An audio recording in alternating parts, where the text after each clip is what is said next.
Le mariage est un temps fait, un esprit uni dans une harmonie, où on se jure fidélité, vérité, amour dans l'éternité.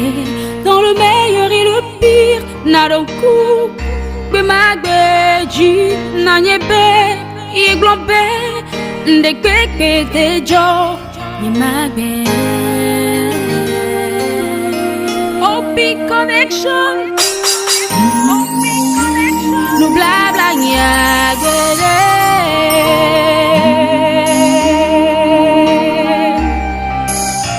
Amisa minyebe, fabe nyali sese, bane bito bedade, la chirode. Nyakota minyebe, edefubile, bane bito soke, atala wedode. Amisa minyebe, fabe nyali sese, bane bito bedade, la chirode. Nyakota minyebe, edefubile. Atala wedode, yeah, yeah. Atala wedode, coco. Dans les familles, dans les foyers, entre amis, ça va de mal en pire. Nos poupées te peignoire, la fide et torte toyade. De mon âme agronopé, sous les dages. Nanyebe, iglobe, ndekeke dejo, image.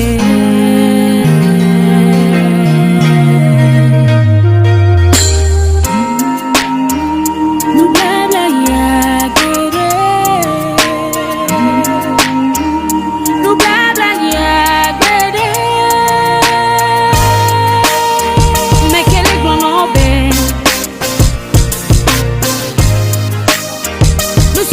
Fouillé,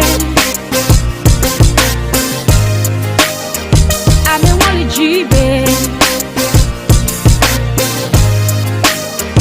ya mane domeye ya, oh bebe wode.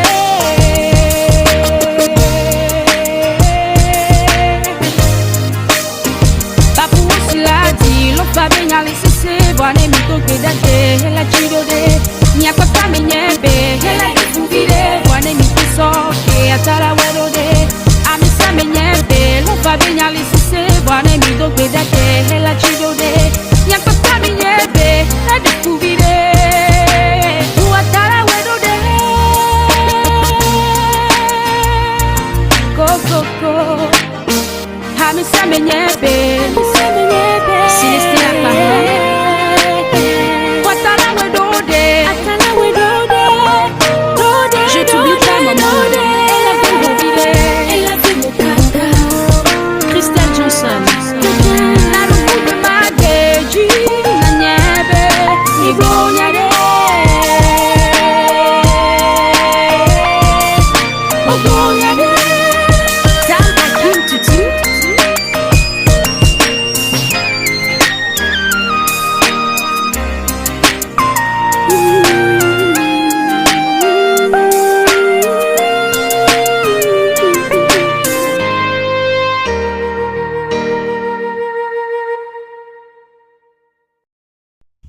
Ici, le titre de l'ouvrage de ce coaching, c'est Rôle en couple. Rôle en couple. Rôle en couple. Introduction. Le couple est composé d'hommes et d'une femme qui se sont mariés ou qui sont en copinage. Le copinage, c'est quand la jeune fille ne s'est pas engagée pour aller rester définitivement chez son mari. C'est le temps de fiançailles.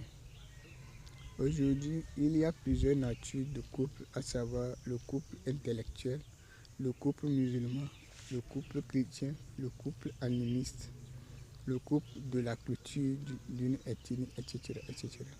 Un foyer est composé d'un homme, d'une ou plusieurs femmes et des enfants appelés ménages. C'est après le copinage que les deux d'un couple fondent le foyer pour mener leur vie conjugale. La jeune fille et le jeune homme quitte leurs parents pour fonder leur foyer. Maintenant, dans ce couple ou foyer, chacun a son rôle à jouer qu'il a acquis chez ses parents pour amener un climat favorable à la cohabitation des membres du couple ou du foyer. Donc ici, on va essayer vraiment de parler du rôle d'un couple, de chaque membre d'un couple, le rôle d'un homme au sein d'un couple, le rôle d'une femme au sein du couple. Donc, que nous voyons. Donc, aujourd'hui, tout s'apprend. Un homme. Un homme est le chef suprême d'un couple ou d'un foyer, car c'est lui qui décide de tout ce que le couple ou le foyer va faire chaque jour que Dieu fait. Un homme doit avoir un sens de créativité pour trouver des solutions à son couple ou à son foyer en cas de problème. L'être humain ne peut jamais éviter 100% les problèmes dans un couple ou foyer.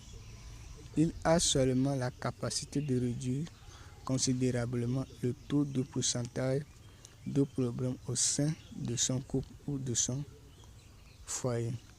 C'est l'homme qui met en place des lois qui vont gouverner le couple ou le foyer tout entier grâce à un consensus entre lui et sa femme pour le bien-être de tous.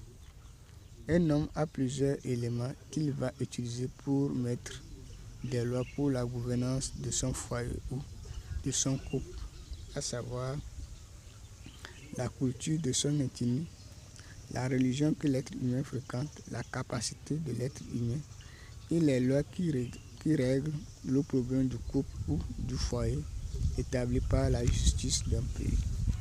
Un homme règne dans son couple ou dans son foyer, c'est-à-dire il est le roi dans son royaume qui est le couple ou le foyer.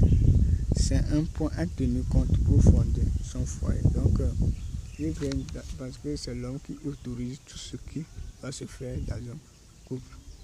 Donc, surtout nous voyons le couple,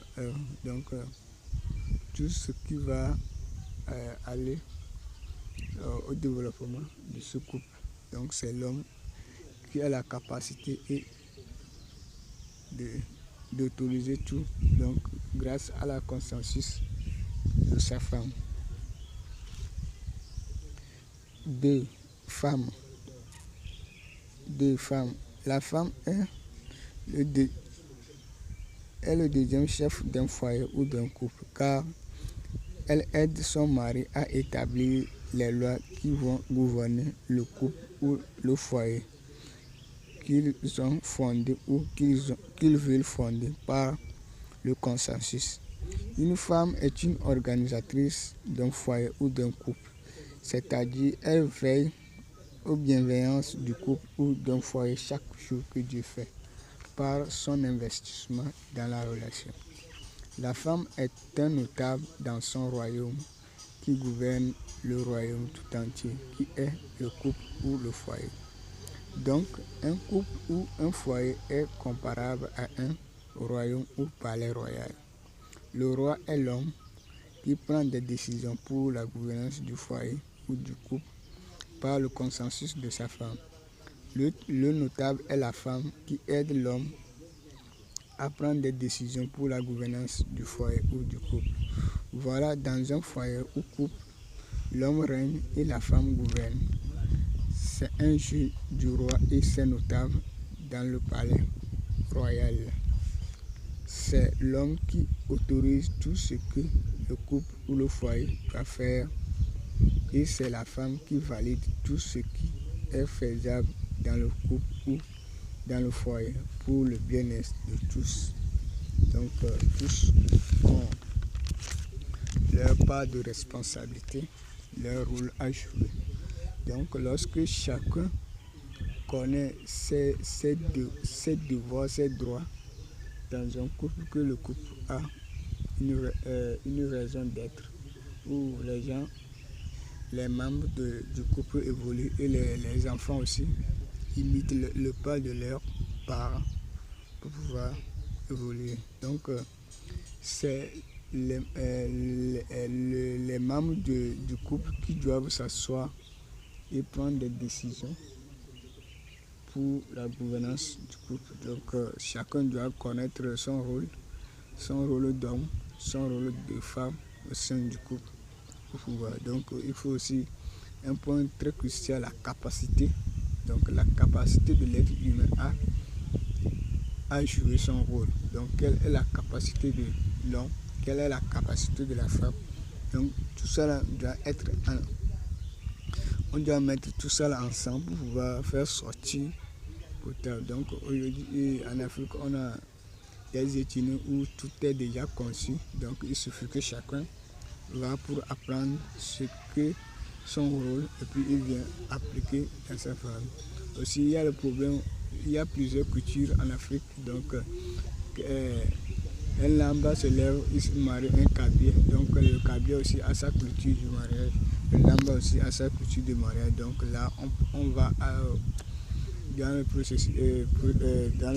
processus de consensus. Donc, il faut aussi un consensus pour que tout le monde puisse trouver sa part et puis réussir leur foyer.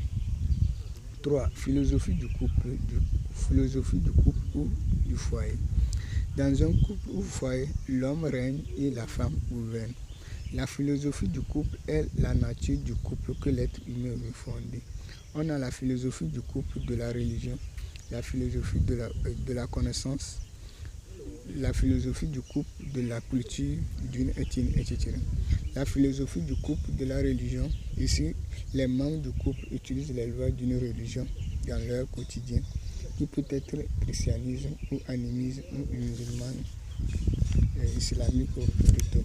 La philosophie du couple de la connaissance, ici, c'est le couple des gens qui ont fréquenté, mais la religion ou la culture d'une ethnie influence toujours ces couples ou foyers.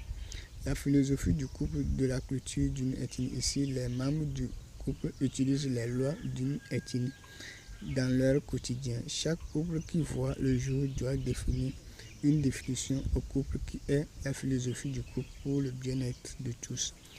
Pour fonder un couple ou un foyer, aujourd'hui, il y a plusieurs philosophies pour le faire qui proviennent de la religion.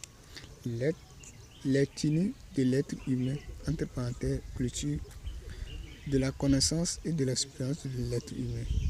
C'est pour cette raison qu'il faut toujours un consensus entre les deux partenaires d'un couple ou d'un foyer.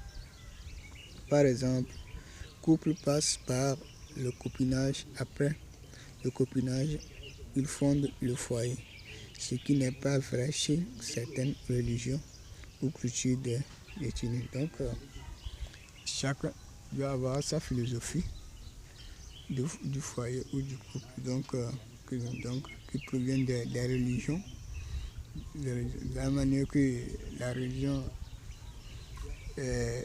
catholique se marie est bien différente de la religion islamique ou animiste. Donc chacun se marie. Donc la manière que ceux qui ont fréquenté, ont été à l'école, comment ils se comportent au sein d'un couple est bien différent des autres. Donc ici, selon mes recherches, mes connaissances, comment joue et se comporte le foyer au sein de la société ou le couple au sein de la société. Donc ici, l'ouvrage s'est tenu sur les deux partenaires et non les enfants. Donc pour les enfants, c'est l'être humain de faire des recherches pour continuer sa vie.